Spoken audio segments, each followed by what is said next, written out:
O BNG da Pobra pecha un ano electoral marcado polo relevo dos representantes municipais, un cambio que mudou o xeito de facer política dende a oposición para defender os intereses dos veciños ante un goberno que cualifican de incompetente.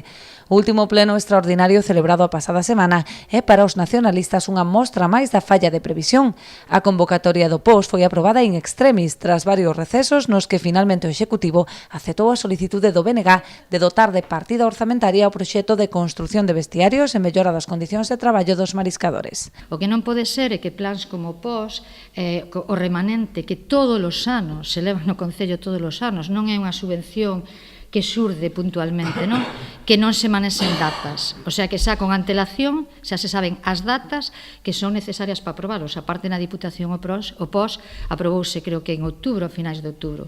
Polo tanto, se ti como goberno sabes que vas a desenrolar un proxecto que vas presentar ao POS, que supoño que só terás que saber a principio de ano ou no medio, o que non podes é o último mes, pois intentar estar elaborando aínda os proxectos.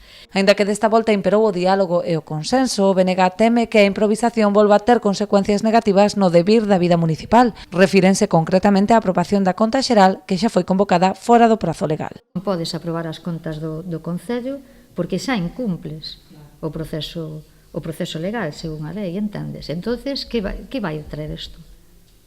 Que vai traer isto? Entón, bueno, a ver que pasa. Nos presentamos un escrito donde, bueno, se pon en coñecemento da propia comisión, sí, porque o presentamos no rexistro e despois pedimos que se incluíra na acta da propia comisión de que se estaban incumplindo os prazos, porque a lei di que os concelleiros teñen que ter 15 días antes da comisión a información. Critican ademais a falla de interese do Goberno para sacar adiante cuestións básicas como a relación de postos de traballo, a creación do Consello Escolar Municipal ou o Consello de Participación Veciñal.